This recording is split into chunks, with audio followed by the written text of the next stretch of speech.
Those were the exact words my boyfriend of 3 years, Nathan, spat at me.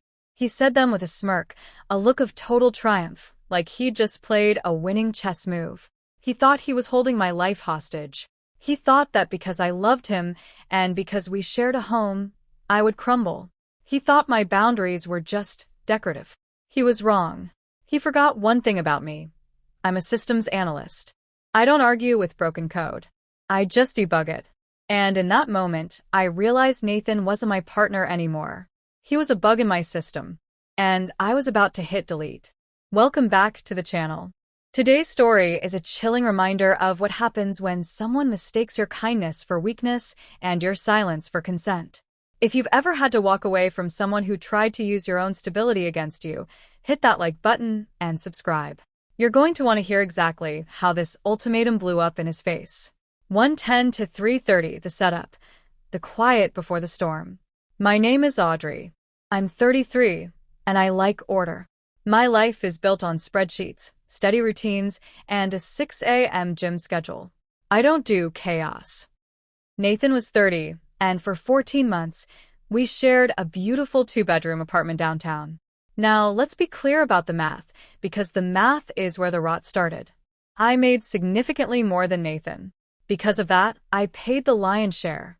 Rent, utilities, the nice groceries, it all came out of my account. We'd agreed on it. Or so I thought. Then there's Caitlin, Nathan's 26-year-old sister. Caitlin is the kind of person who is permanently between plans.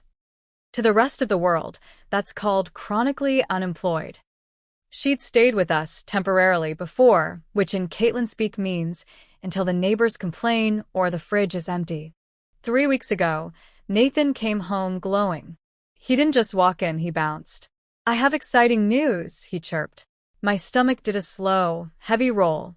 In my experience, when someone like Nathan has exciting news that he hasn't discussed with you, it usually means a catastrophe is headed your way. Caitlin's moving in, he said. He kicked off his shoes like he'd just told me he bought a new brand of cereal. Not just for a weekend, permanently, until she gets her life together. I stared at him, waiting for the punchline. It didn't come. And, he added, his voice dropping into that casual, manipulative tone people use when they're asking for a massive favor they don't intend to return. Since you already handle the big stuff, it makes sense for you to cover her costs too. Food, extra utilities, internet. She's family, Audrey. You should be happy to help. I felt the blood leave my face. When did we discuss this, Nathan? His smile vanished. The mask slipped. We didn't need to. It's my sister. If you don't like it, you can move out. The silence that followed was heavy. I looked into his eyes and saw it a challenge. He was bluffing. He was sure that I, the woman who loved routine, would never disrupt my life over a minor disagreement. I gave him one word. Understood. He laughed. He actually laughed. He thought he'd won. He had no idea he'd just signed the death warrant on our relationship. The systems analyst at work. I didn't scream. I didn't cry. I went into the bedroom and closed the door. Quietly. I sat on the edge of the bed and did what I do best. I looked at the data. The lease? Month to month. Nathan wanted that flexibility. The notice period? 30 days.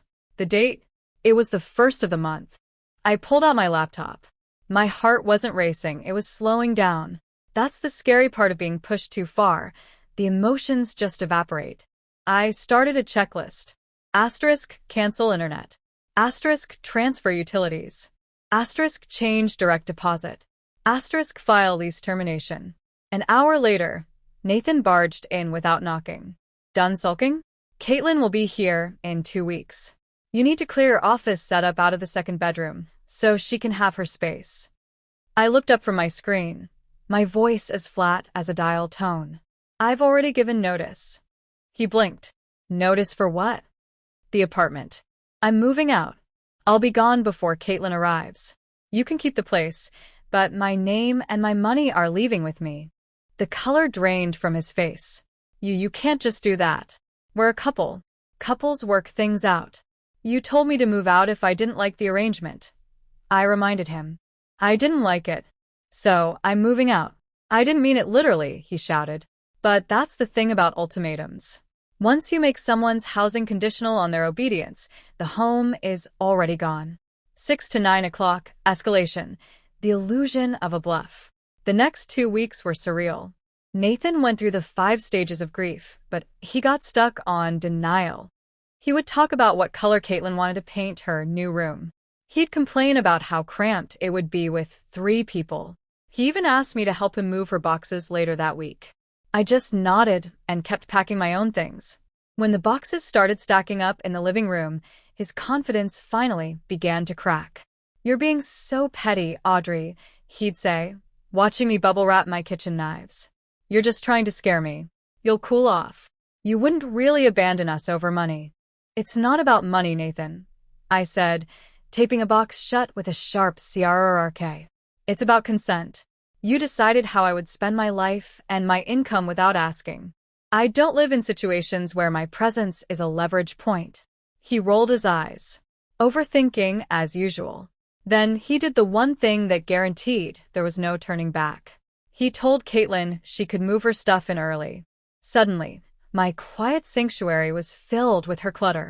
A mattress leaned against my dining table. Half-eaten bags of chips appeared on the counters. Caitlin didn't even look at me. She just acted like I was a ghost haunting her new apartment. I stopped using the common areas. I stayed in my room, finalizing my new lease. Nathan called me cold and punishing. I told him I wasn't punishing him. I was disengaging.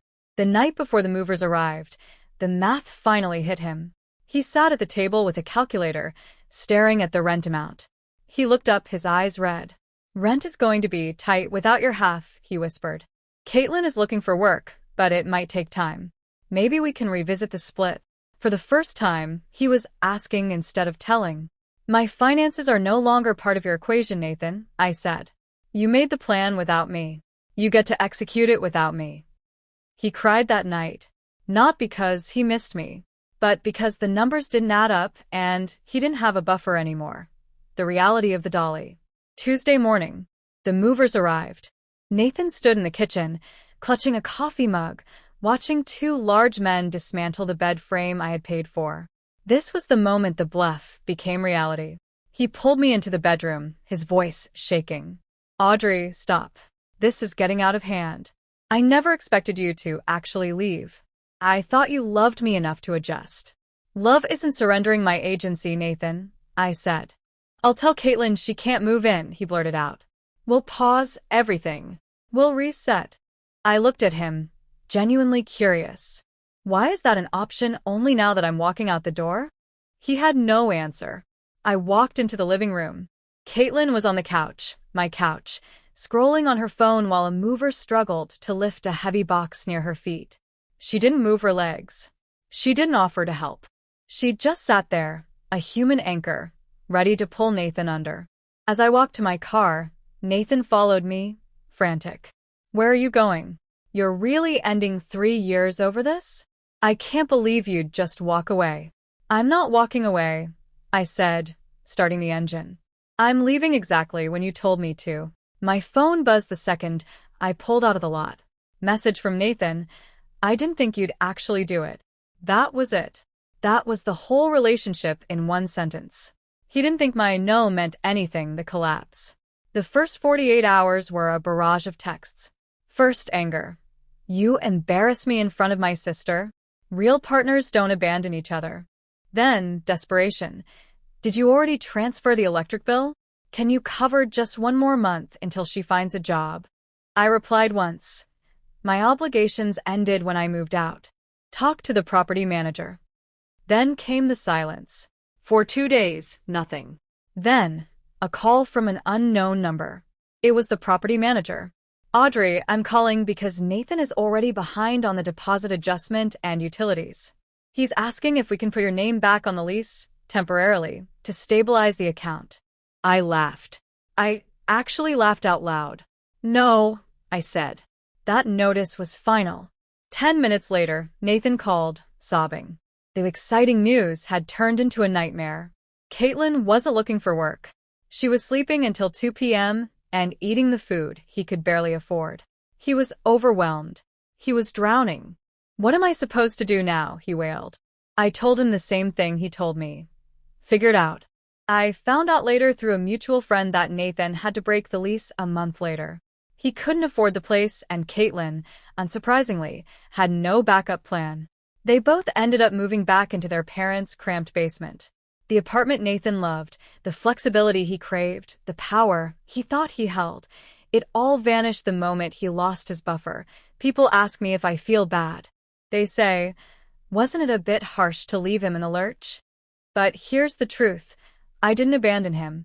I exited a trap. Nathan didn't lose me because of his sister. He lost me the second he decided my stability was a tool he could use to force my compliance. When someone treats your life like a decorative accessory, show them just how essential you really were. Walk away. Don't argue. Just say, "Understood." If Audrey's cold-blooded logic gave you life today, smash that like button. Have you ever had a partner try to call your bluff, only to realize you weren't playing? Let us know in the comments below. And as always, subscribe for more stories of Revenge Engine. We'll see you in the next one.